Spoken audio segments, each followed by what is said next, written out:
Sabi ni Sweet Dreams, it was the OMB who wanted the 18 soldiers to issue individual affidavits. It felt suspicious to me then.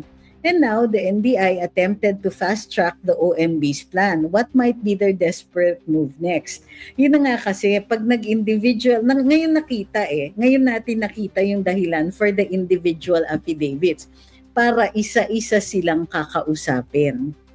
And then that kausap can extend into an interrogation. Sabi ni Iceberg, Senator Lacson has started to sound like Claire Castro is always out of tune. Both of them are being ad hominem and protectors of the BBM admin. Ma'am Marjorie says, please enlighten us or me. Pero bakit po ang AFP and PNP tahimik lang sa mga korupsyon na nangyayari ngayon? Is it right to assume, since nakakadismaya na talaga, na nabayaran ng mga superiors nila? That's one theory. The other theory is this: they have so much to lose. Alam niyo kung bakit? Dati, dissatisfied ang military. Maraming hindi ginagawa yung liderato. Di sila naririnig. Hindi nabibigyan ng dignidad ang buhay nila sa baba ng sweldo pero sa taas ng hinihingi naman, sa disiplina at sa kanilang i-give up. Isipin mo, nakataya buhay mo tapos magkano lang binibigay sa'yo. Nung tinaasan ni PRD yung sweldo nila at binigyan sila ng dignidad, nawala yung dissatisfaction nila. Plus, now they have a lot to lose. So, I have job security now. I can, I'll get a good retirement because tinaasan ng sweldo namin. Napapaaral ko yung mga anak ko. Bakit ko itataya lahat yan sa, kahit pa sabihin tama ang taong bayan, ang laki ng itinataya nila. Kasi kung matalo nga naman, sila po ay mako-court martial.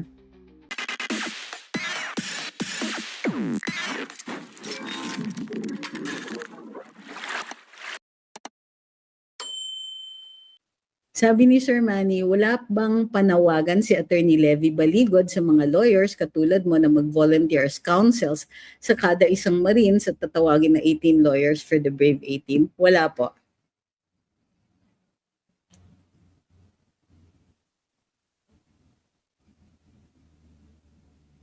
Ask ko lang, sabi ni Sir James, di ba nag-violate din si ICC pag-arrest kay PRD since hindi nila sinunod ang process since dapat sa local courts muna?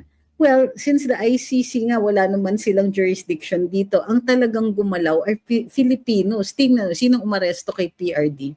Hindi ba senator?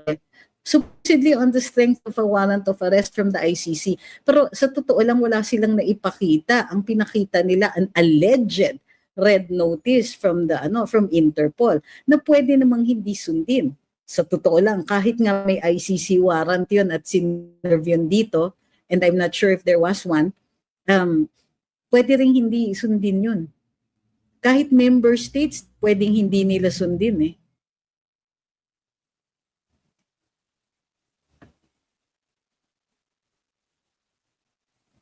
Sabi ni Gina, Senator Marcoleta discusses the main issue.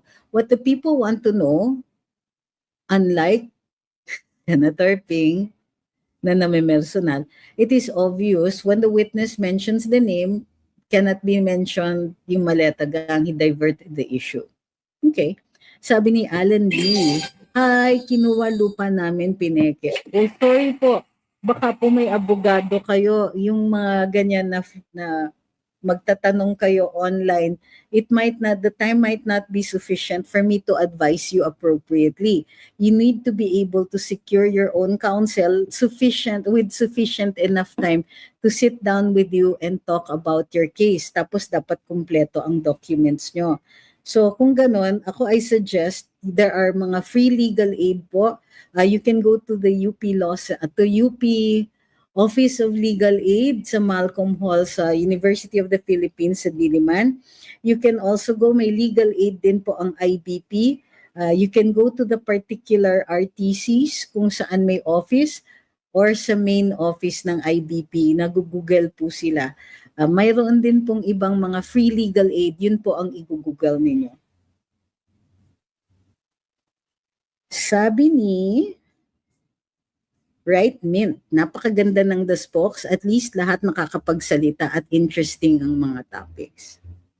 Sabi ni Alan, ayun po yung nabasa namin. So Alan, mag-Google na lang po kayo, or you can go to the Office of Legal Aid sa UP. At the very least, they'll tell you what to do. Or you can also try sa Public Attorney's Office. Kung hindi man nila pwedeng tanggapin yung kaso ninyo, they can tell you where to go.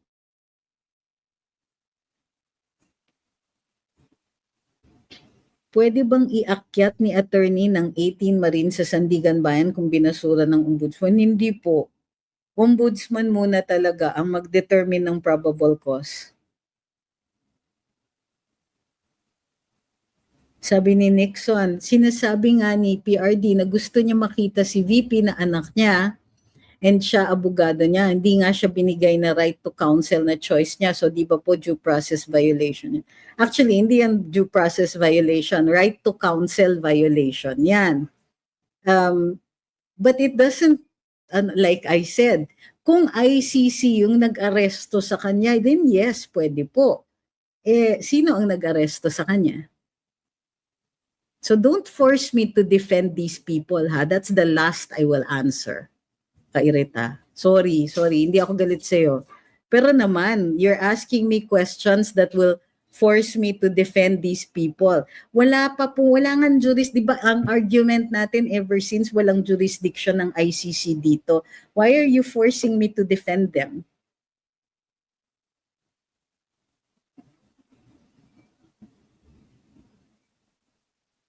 No. Sabi ni Sir Laulo, is a special civil action for certiorari under Rule 65 of the Rules of Court a legal remedy instead of dereliction of duty for asking? No. First of all, that is a civil suit. So, the failure of the NBI to investigate the 18 soldiers will either be a criminal one if there is an involvement somehow, or it will be an administrative one, not a civil case.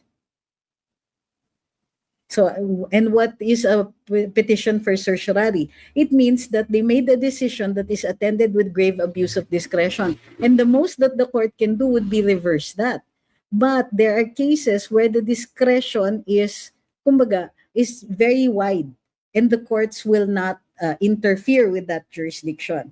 The abuse must be proven to be grave. So para sa akin, tama, yung mga lawyers, why should they go for a certiorari? Ang baba.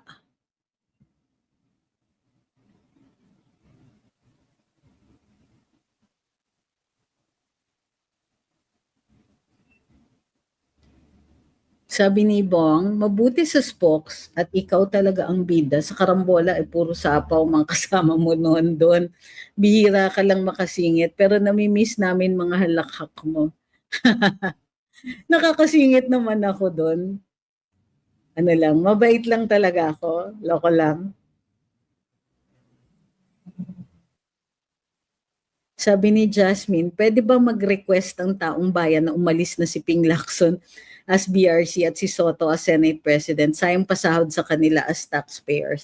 Unfortunately, ang nagboboto dyan ay yung mga senador. So pwede, siguro, indirectly, sasabihan natin yung mga senador, o bakit yan pa yung mga yan?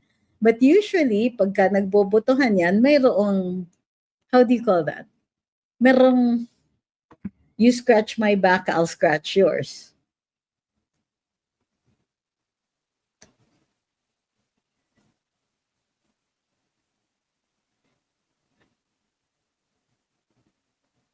Sabi ni Alan, ang giyera sa Iran po nakasulat na yun sa Bible, hayaan natin sila sa batas ng Diyos. Sa totoo lang, wala naman tayo talagang magagawa tungkol sa giyera dyan sa Iran, dahil hindi naman tayo yung kasangkot dyan at di rin tayo yung dahilan kung bakit nag-umpisa yan. Gayon pa man, kailangan paghandaan natin ang mga epekto nito.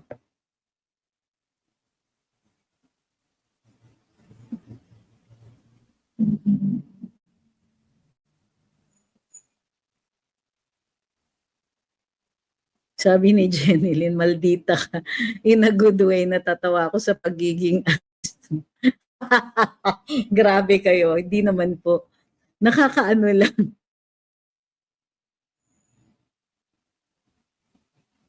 Sabi ni Infinity, sabi ni Ping, pogi daw siya.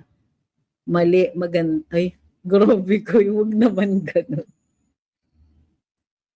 Thank you kay Chris Dan at kay Lyrek,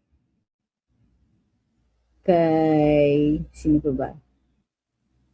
Kay Lindus, maraming salamat po. Kay Coco, kay, sino pa ba? Ayun, kay Chris uli, kay That Dude. Thank you. Burunsoy. At muli kay That Dude. Sabi ni Rightmate, napakaganda ng The Spokes at least la. Yun pala yung kanina. Okay. Okay, thank you very much din yan. Ma'am Lynn Luz, thank you very much. Ano na ba tayo ng gift balls? Konti pa. Konti pa ba? Ang sipag ng mga taga-TikTok Sabi ni Ma'am Karen yan, pala pakinabang ni Boying, if he can't put Inday in jail, cover the maleta chuwari-waps, pwede ba lawyer mag-file ng impeachment dyan sa Congress? Pwede, against kay OMB? Oo naman. Hi Sir Art, thank you kay Rockmoto TV at kay That Dude.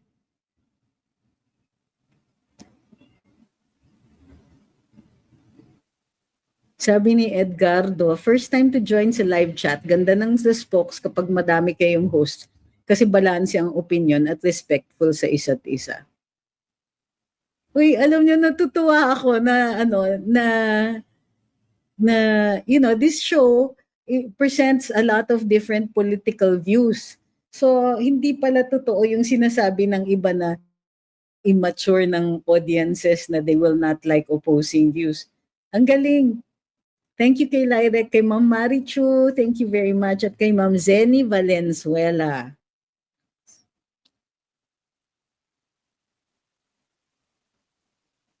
Sabi ni Ma'am Ann, umiinit ang ulo ko kay Tito Soto. Bakit, Ma'am? Sabi ni I am Chris. Hi, Chris. Nag-post si Kong Leviste na malapit na ang season 2. Para dun sa mga naghahanap kay Kong Leviste at nagagalit. Ayan na po. 'Di ba? May adage dun sa sa military, and they say 'di ba? Ano ba 'yon? It's about retreats He who runs away today will live to fight another day. He who runs away lives to fight another day. Sabi ni Alan, ako sunod lang ako sa kalooban ng Diyos na huwag pumatay, di ako naglikha ng buhay. Amen. Amen.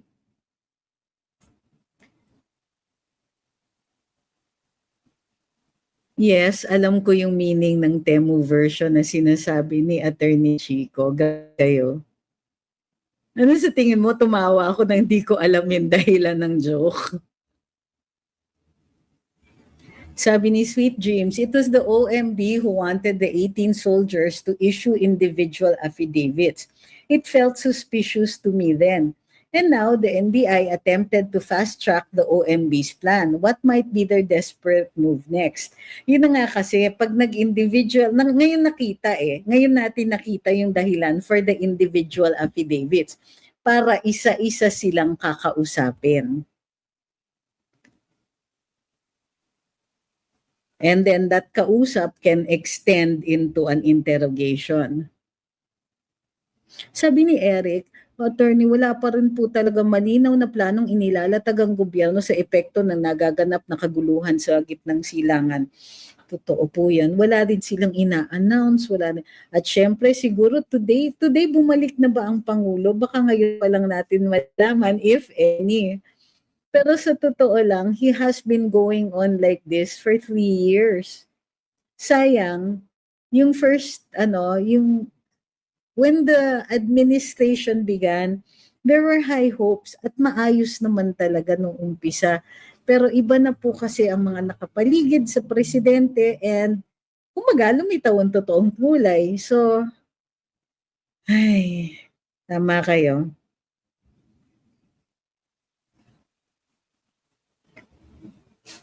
Sabi ni Ma'am BM, di ba nga nagpahinga lang muna si Kong Lian?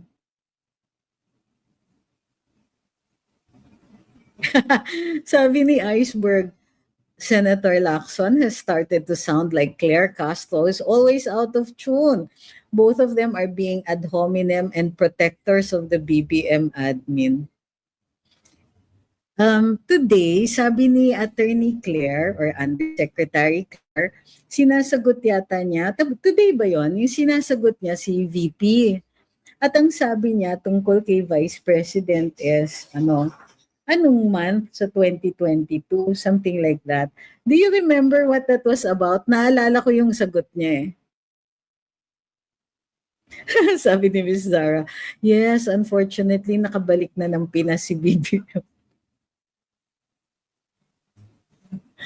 Ay, sabi ni Miss Janine, same, naglalaba ako ha. Kanina medyo maaga pa nag-check ako ng live, wala pa. I'm glad na nasasamahan ko kayo pag naglalaba kayo. Sa totoo lang, natuwa ako doon. Sabi ni Kenneth, curious lang, during your stint at BBM's admin, uy, nawala, nasa na? Sir, mamaya, down. No, Sir Beros, down. Lie down. You're not supposed to do. Mamaya ka pa. Mamaya ka pa. I will call you later. Okay, down. Down. Sir Beros, down. Talaga naman. Nakikita niyo ba si Sir? Sir! Wait, ouch! Sakit yan. Ang dami kong gas-gas dahil dito sa ano. For those who are new here, gusto ko lang po paalala, sabihin na every live, mayroon po kaming guest starring role. Up. And this is my guest star. Dito. Kasi, yung mga fur babies natin, come here, over, hindi ka nakikita sa TikTok. Yan, obo naglalambing, sandali. Oh, ayan. Yung aming mga guest stars dito, usually, lalapit yan kapag tweets time, and tweets time is before bedtime. So, ibig sabihin, pag lumalapit nila ng ganito, bedtime na nila. Usually, tatawad pa. Okay, lie down. Sir Berus, no? Lie down. Lie down. Thank you. You have to wait. Oh my goodness. Pag sumihiga kasi siya, yung lie down niya para siyang hinihimatay. So, okay, balikan natin yung tanong ni Kenneth. Sabi niya, curious lang, during your stint at BBM sa admin, nakita mo rin bang may tumulo sa ilong niya? No, when I was there, no.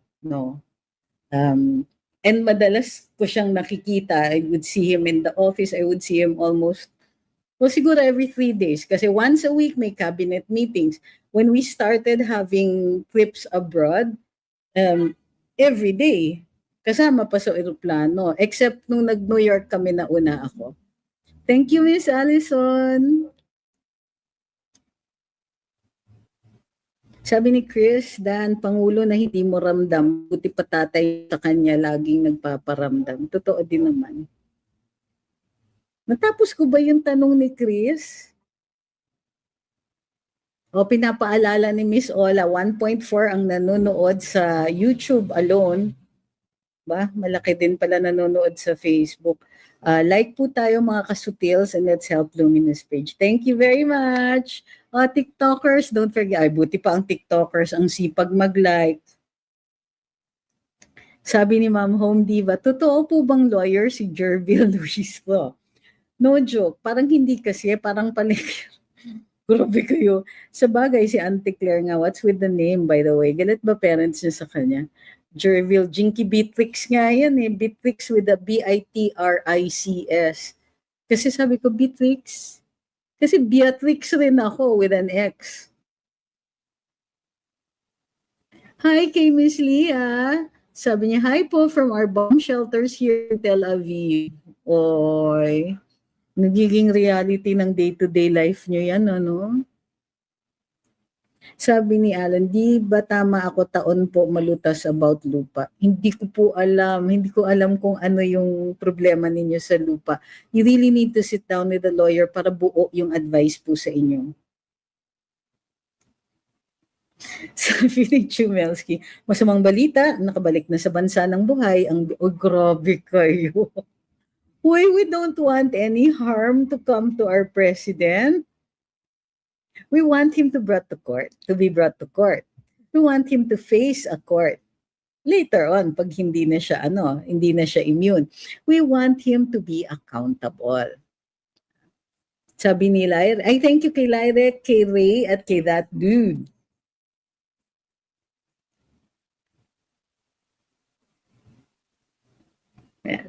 Sabi ni Teach Genie, Sir Exciting. Is it possible, tanong ni Trip ni Red, just a theory, is it possible na he ran with good intentions pero na-poison ng nakapaligid for this exact reason or scenario? I think so. I think good intentions. Pero in his case, yes, but there were people who surround him that did not have the same good intentions.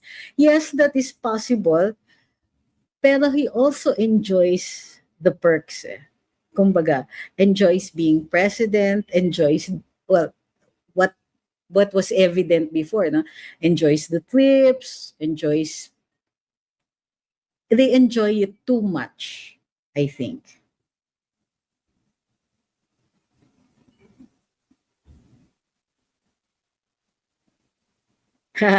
Sabi ni Gregory, sorry attorney, we want to pass para mapalitan na po. Gets ko naman po. I understand that. Believe me, and I feel that in my heart. But the lawyer in me demands due process. Well, and I don't mean naman, of course, we cannot help it. His health, his faith, all of that is in the hands of God. Are in the hands of God. So, I am not above praying for certain things. Kumbaga, Sepia says, seems like he was enjoying the money that is not his own. Ouch. But I can't say, because if it were for this talking about impressions, then I have the same impression. I'm not saying that it's true necessarily, but kumbaga, with benefit of the doubt, but definitely that impression. Sabi ni Yani, buhay pa ba si Martin Romualdez? Hindi pa tinulak sa... Grabe kayo! Wag naman po. Gusto ko rin mapanagot siya. I really want answers. But I understand completely. Sabi ni Sir Chris, yes, dapat pagbaba niya, arestuhin na agad siya. Baka tumakas pa yan eh. If it was possible to do that, naku, sinasabi ko sa inyo. Yeah. Sabi ni ADP, I changed channel para nakita ko si BBM at Auntie Claire sa news. Walang kwentang pinagsasabi. Okay, so nothing new. All right, but thank you for letting us know para hindi na kami makikinig. Sabi ni Trip, kasi the election period, he was so charismatic, smart, and articulate. Para talaga bang ibang tao nung election period. And now, totoo yan. That is so frigging true. I'm telling you. The BBM I knew before the presidency is different from the BBM he is now. Ibang-iba talaga. Sabi niya, or was it just because of the teleprompters? No naman. Because he was briefed about, thank you kay Ma'am Lynn Luz, he was briefed about the pressing issues of government and what can be continued from the Duterte administration, what programs could be improved, ano yung mga larangan na kung saan talaga kailangan pagtuunan ng pansin ng gobyerno, papasok. Ayun. So, alam niya, he knew what he was talking about. He still does. Which is all the more disappointing. Because it's not getting done. Alam niya kung ano ang kailangan gawin. Pero hindi nangyayari. It is not getting done. And my guess is that he's making too many compromises. Thank you kay Lyrek at kay Ma'am Lynn Luz.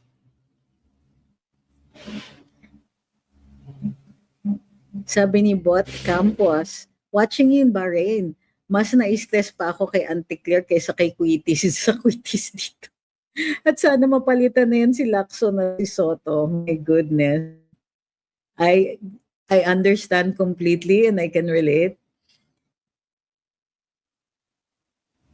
Sabi ni Joel C, tinanong daw ni Attorney Guanzo, yes, I've seen the video, pasaway daw si Attorney Chico. Pasaway pa rin naman hanggang ngayon, di ba?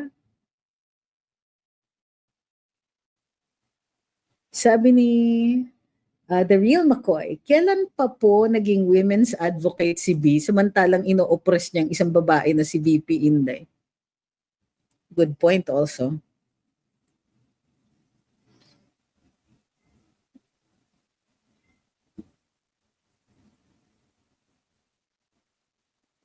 Thank you kay ADP. Sabi ni Erwin, unalive kasi is easy exit to those corrupt. Dapat panagutan sila at makita sa buong mundo.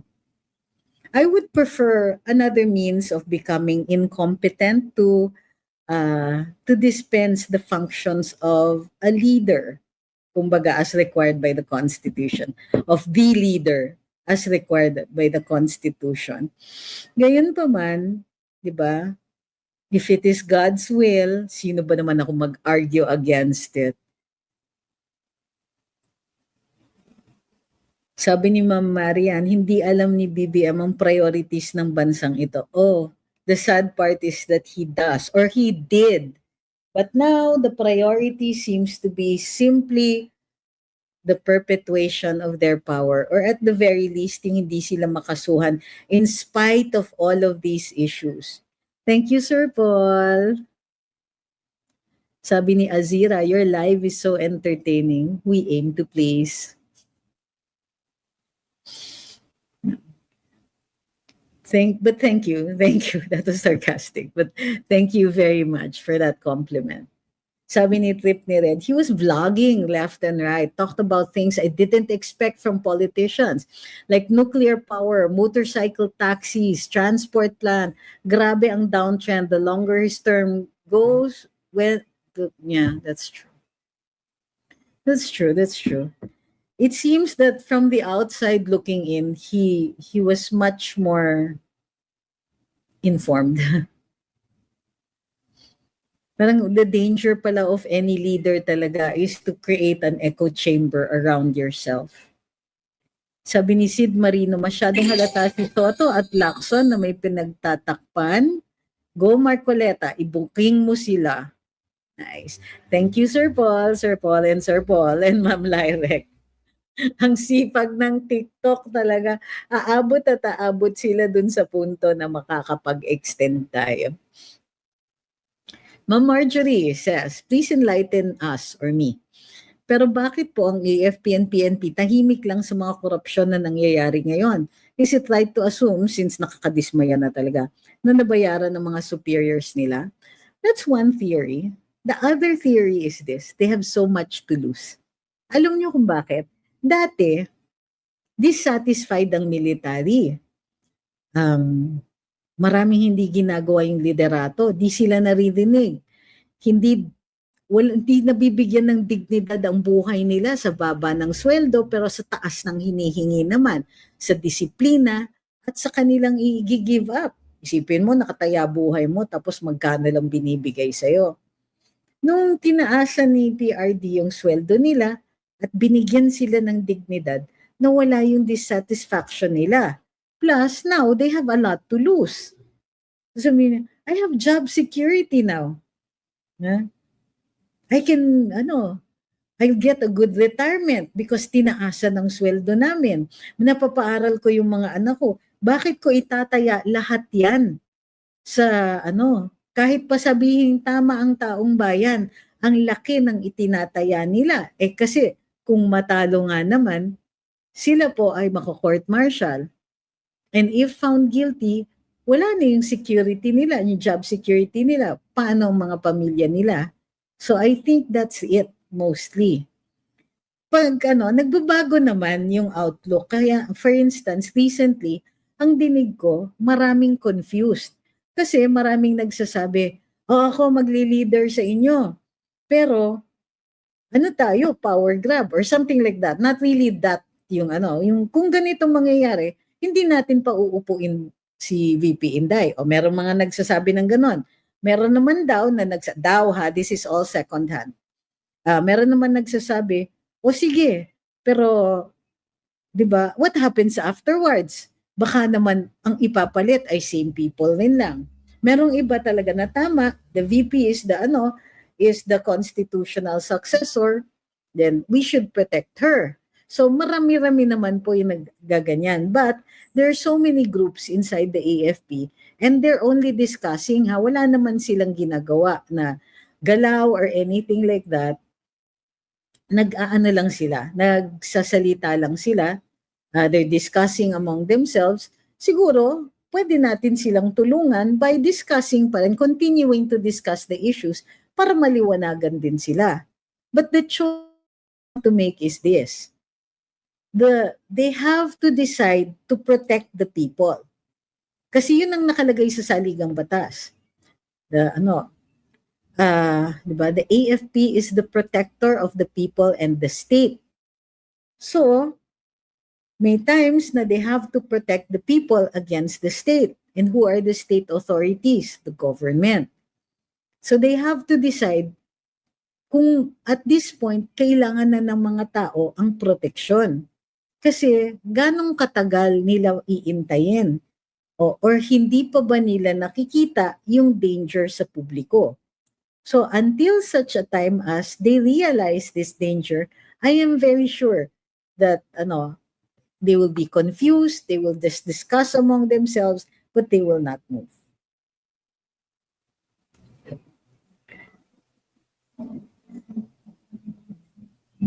Sabi ni Strictly, BBM was standing on the shoulders of giants nung campaign period.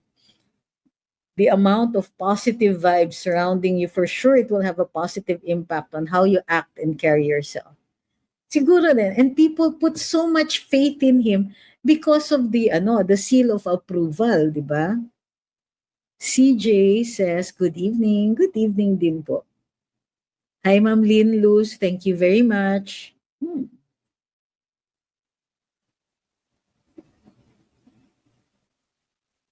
Okay, let me see.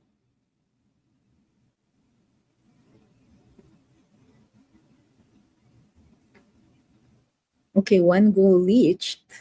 So naabot natin yung isang goal. All right. So it's either 3 songs sa karaoke nights natin or extension ng 10 minutes. Yung 10 minutes na yun can always be extended by reaching the next round of gift goals or even extend din yung karaoke nights. Para dun sa hindi pa nakaka-attend ng karaoke nights, masaya yun. Kasi then you can still continue to ask questions.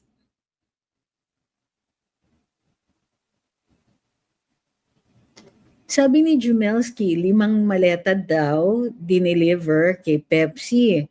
Divided by 2, siguro yon kasi riding in tandem sila ni you know who. Di ba may pick sa mga diskaya, buwisit na yan. But he did accuse Senator Marcoleta of overly protecting the diskayas. Well, para sa akin, itong mga diskaya, sila po ang lumapit at nag-offer. Tinanggap naman niya nang sa gayon marinig ang kanilang pagsasaksi.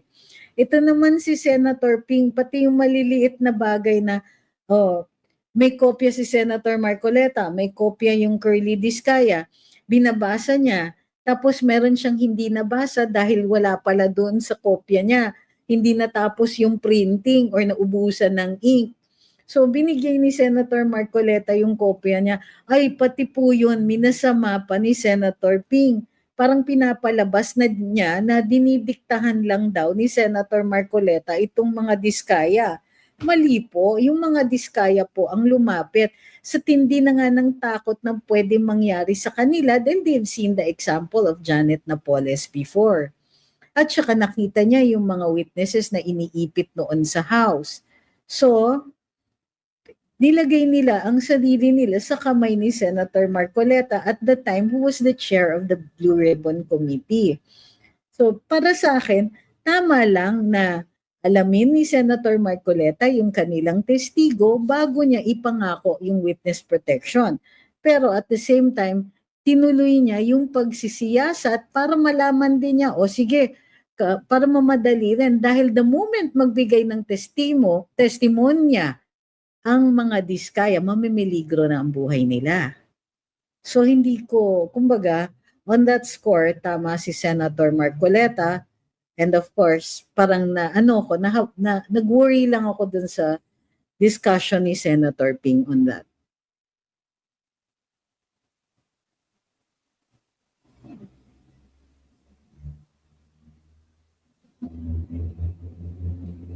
Sabi ni Bayan Mode, go DDS, kayo na lang ang lumalaban sa korupsyon.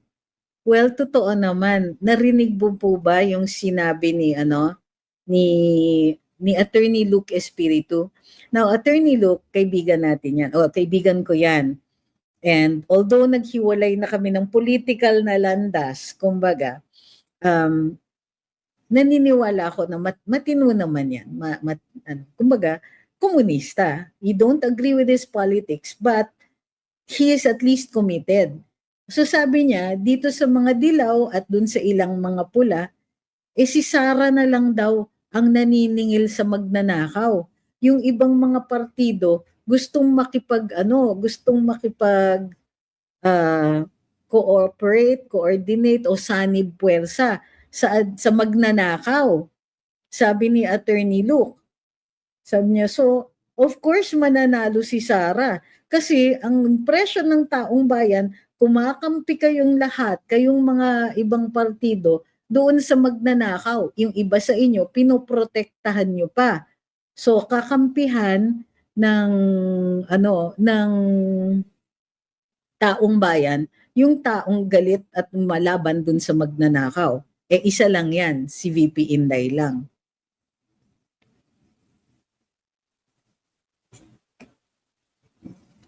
Ohoy. Good evening kay Miss Marl. Ako encourage ko, tuloy niyo pa rin yung sa gift goals. Uy, thank you very much Ma'am Lyre. At kay Miss Annabella, maraming salamat po. Sabi ni Bayan Mode, malinaw ang alyansa ng Aquino at Marcos, parehong merong malaking iskandalo ng nakawan. Sabi ni Simunye, 2025 elections, absentee voting, mostly uniformed personnel, overwhelming percentage ng boto is para sa Duterte bloc. Yun nga, totoo yan. That's the appreciation that we see. Unfortunately, now that appreciation does not stem into additional anything else.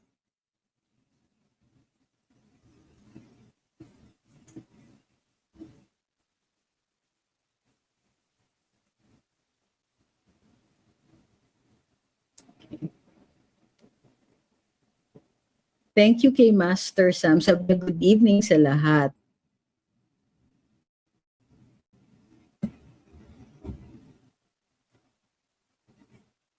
Sabi ni Ma'am Pichi, is it a red flag if a political candidate flashes in his headquarters conference room the figures in the national coffers with his oligarch benefactors around? Oh my gosh! Because this is what went on inside BBM's HQ, where his campaign leaders were wondering why and how they were able to gather those data. It seems everything was planned. Wow! Sabi ni Ma'am BM, away-away ng mga dilawan, Attorney Luke Espiritu di daw kakampi sa Marcos.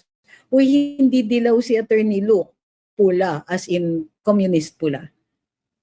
And he's hindi naman niya kinahihiya yan. He's proud of his affiliations.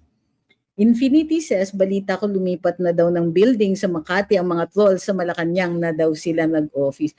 From Makati to Malacanang. Well, dati nasa Cubao. Tapos, lumipat sila ng HQ doon sa EDSA. Tapos, ayan na nga, hindi ko alam yung Makati.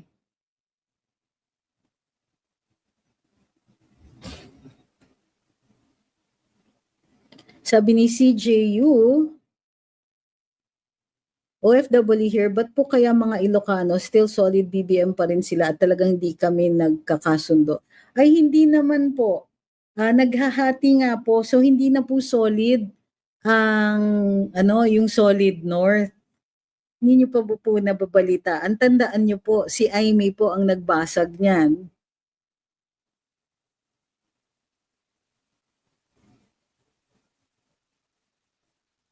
Hi Kenzo. Hi kay Peace and Love. Hi kay Roy. Love you, miss you. Sabi ni Kenzo, maayong gabi, former spokes with dignity. Oy, no comment na lang sa others. Uy, salamat po. Ito, sabi ni Candy Crusher, hindi Ilocano ako pero Sara ako at saka pamilya ko. Yan. Sabi ni Winston, tuloy ang laban, higpitan ng pagkakaisa ng mga Duterte mula Luzon, Visayas, Mindanao, wag pasilaw sa makinang na bagay at salita.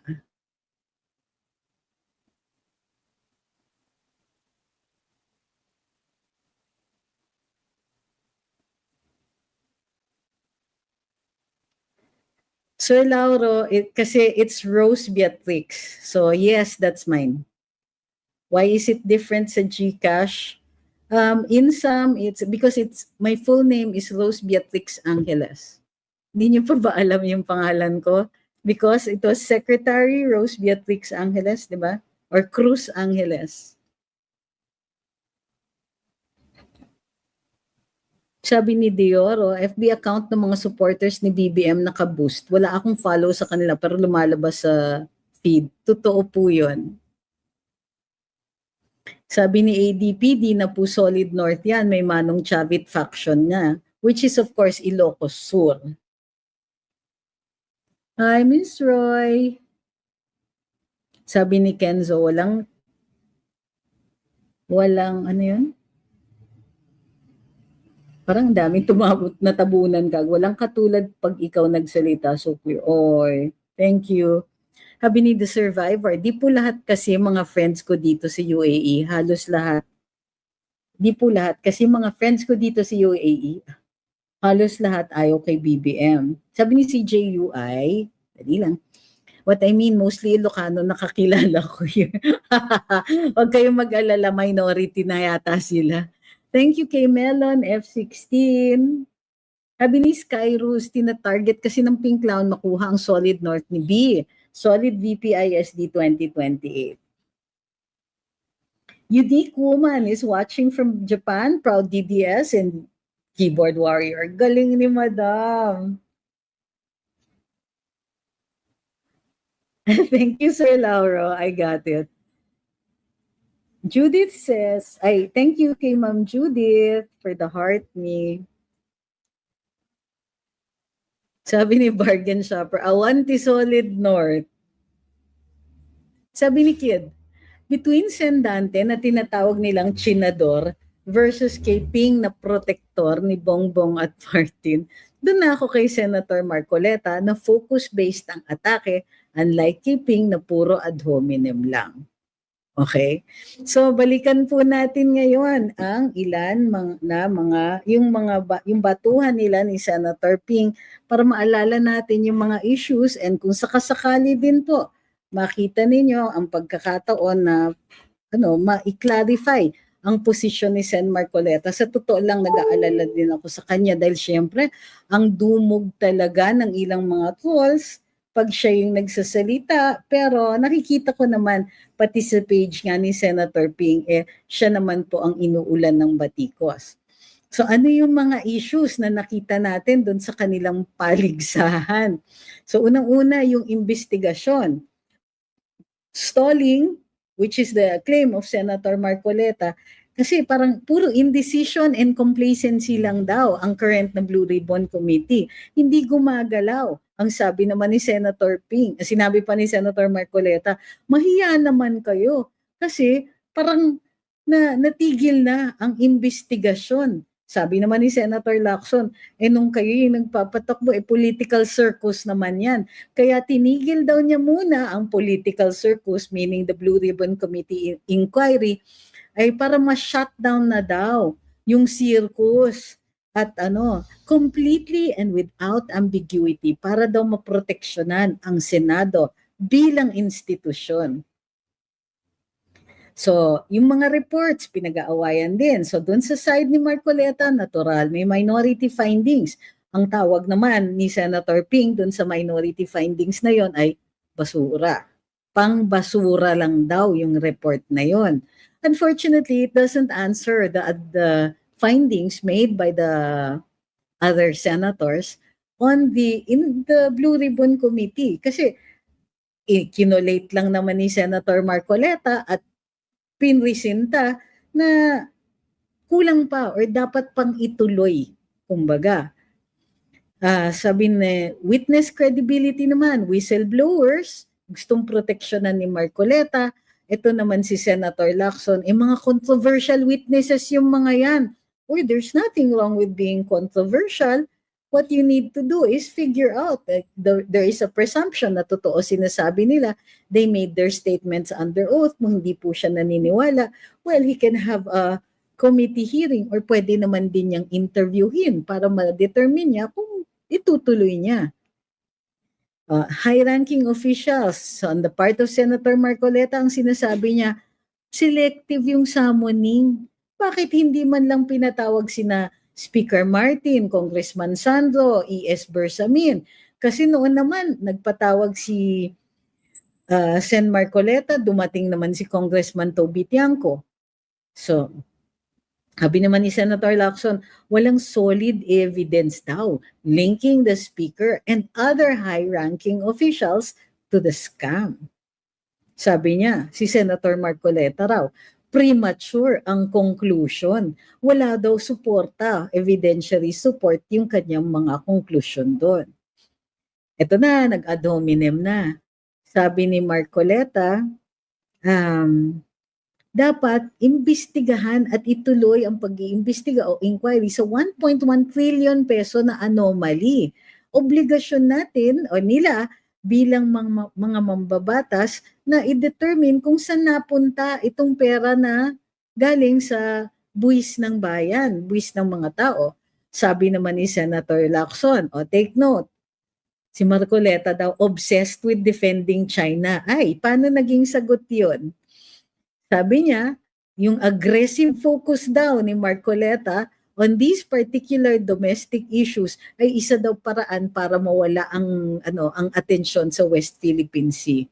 Hindi po kailangan ng isang Senator Marcoleta para ma-divert yung attention kasi para sa mga tao, mahalaga naman ang pag-iimbestiga sa 1.1 trillion peso anomaly.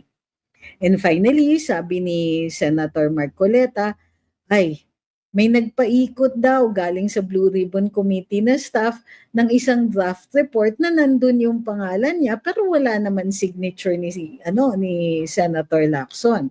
Paraan daw po ito, parang taktika daw ito para to disown or disavow yung findings later on. Tinanong niya si Senator Lacson, bakit ang special niya compared to other senators when it came to following protocol? Sabi naman ni Senator Lacson, tama na i-terminate ang hearings kasi wala nang decorum dito sa House. Kailangan protektahan ang reputasyon ng Senado. Tigil na yan. Wow. So, yan po ang paligsahan ng dalawa o debate ng dalawa. Maraming salamat kay Don Dennis Santos at saka kay ADP. Maraming salamat po sa tuloy-tuloy ninyong pagsusuporta. And Sir Lauro, thank you very much. Sabi ni Jenny Lynn, sabi nga ni Atty. Libayan, before daw, hinahangaan niya si Senator Lacson. Ngayon daw, sobrang disappointed na daw siya sa kanya. Okay, thank you kay Unique Woman. Maraming salamat po sa lahat ng nakilahok dito sa live natin ngayong araw na ito. Maraming salamat sa mga nandito sa Blue, sa Red at sa Green apps at sa tuloy-tuloy ninyong pagsusuporta. Sa mga comments ninyo, nakakatuwa ang karamihan sa kanila. So maraming salamat din sa pag-like at share at pag-follow. Thank you very much. Malaki pong tulong ang mga yan sa amin. So if you want to, mayroon po kaming extension ng 10 more minutes dito sa other app, sa Black app. para matuunan naman ng pansin ang kanilang mga katanungan. But you can all join us there if kakayanin po. Otherwise, we will see you tomorrow. Sabi ni Johannes Tandem, I don't know, but I have a feeling may magaganap this week. Naku, paalala mo yan sa akin pag may naganap na. Okay? Para masasabi natin, uy, mayroong mga kutob ngayon. So muli, maraming salamat. We'll see you on the other app or we'll see you tomorrow. Thank you very much for being here. Good night.